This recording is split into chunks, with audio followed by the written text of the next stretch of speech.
Good afternoon, I'm Alan Unell, and this series of videos is Healthcare Advocacy, where we address problems in the healthcare system and try and take actions that make a better system for all of us. Today we're going to talk about what happens when large investment companies purchase hospitals. Before I go too far, down below in the description box will be a link to the Healthcare Advocacy newsletter. All the links to stories and studies and analyses that I mention and actions and references, they're all in that newsletter.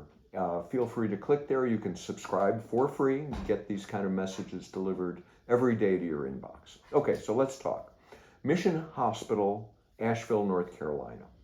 HCA Healthcare owns and operates about 182 hospitals and about 2,200 ambulatory sites of care, including surgery centers, freestanding emergency rooms, urgent care centers, physician clinics in 21 states. It's a big company, and in the UK.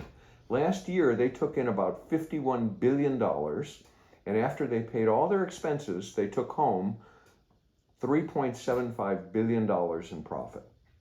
That's pretty big.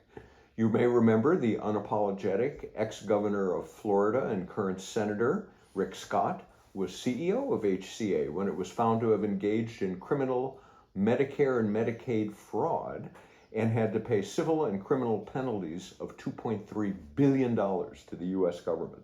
Amazingly enough, that guy survives in Congress and he's proud of his record.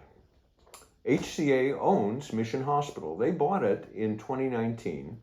It has 682 licensed acute care beds. Mission is the state's largest hospital west of Charlotte. It serves tens of thousands of patients a year. It's the region's only level 2 trauma center. Mission risks losing its Medicare and Medicaid funding because of deficiencies in care that were so severe. State inspectors concluded last month that they pose an immediate jeopardy to patients' health and safety.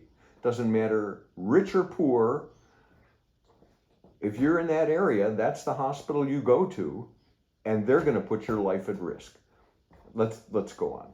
Immediate jeopardy is a very rare condition for hospitals. There was a study done in 2021 by the National Library of Medicine.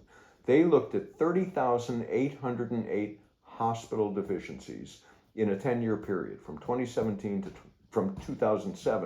2017. 2.4% or 730 of those problems were immediate jeopardy, according to the study.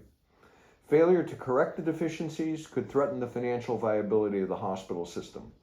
Now, it turns out that lots of the patients in North Carolina are on Medicare or Medicaid or uninsured, but quite frankly, it doesn't matter how rich you are. If you wind up in the emergency room at that hospital, you're in trouble.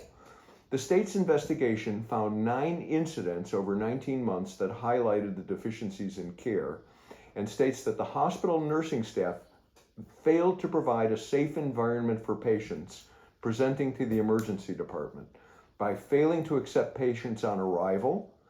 That's like just ignoring you while you're sitting there bleeding, resulting in a lack of delays with triage, so they don't even look at you, assessments monitoring, and implementation of orders, including labs and telemetry. The ED nursing staff failed to assess, monitor, and evaluate patients to identify and respond to changes in the patient's condition. The hospital staff failed to ensure that qualified staff were available to provide care and treatment for patients who arrived in the emergency department. The effect, of those practices made it an unsafe environment for patients. Now, union nurses at Mission and doctors who have left the system after HCA bought it in 2019 said that the hospital corporation has purposefully understaffed the hospital and gutted it of resources, leading to risks and patient harm.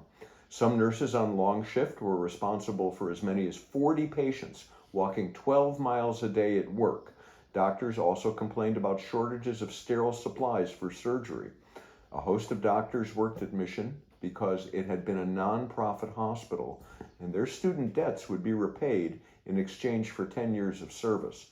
Lots of those doctors were halfway through paying back their tuition when HCA, a for-profit company, purchased the hospital That debt forgiveness stopped immediately, and those doctors, they had to leave. We've written over and over again about what happens when healthcare is a vehicle to generate profits. When the need to increase profits stands between patients and doctors, it's only the patient that suffers.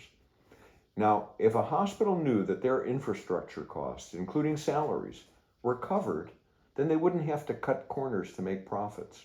If the hospital was paid fairly to earn a fair profit for treating those in need, those that need care, then they wouldn't have to cut corners to make profits.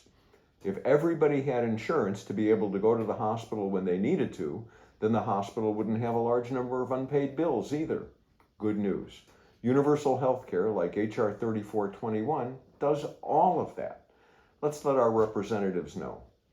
Now, in the news link that I gave you below is a link to the entire story that was published about this. But now, let's take action. We can let Congress know what's going on, and then they can fix it. You can send them an email, or you can call them and explain what you've learned today. Their contact information is down below in the resources section, or on your cell phone, you can text SIGN, S-I-G-N, space, PHVTLB to 50409, PHVTLB. And here's what you'll do. You'll be sending an email to your member of Congress and your 2 senators, and I'll read it to you quickly. I'm your constituent. I want you to know that one of the largest hospitals in North Carolina, Mission, is in trouble. The state of North Carolina has determined that they pose an immediate jeopardy to patients' health and safety. This is because HCA America purchased the nonprofit hospital and cut so many corners to make money for their investors quickly that they're now a risk to patients' health. If their infrastructure costs, including salaries, were covered, they wouldn't have to cut corners to make profits. Global budgets would cover them. Universal healthcare, like HR 3421, does that. With universal healthcare, they'd be able to be paid fairly and earn a fair profit. Moreover, all of us would have insurance, and they'd get paid for treating all of us. Profit would no longer be the impediment to care. You can fix it. I want you to support universal healthcare, HR 3421. That's the message. Down below, you can like, share, and subscribe.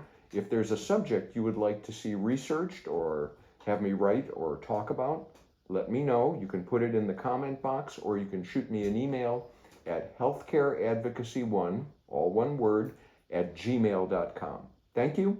Talk to you next time.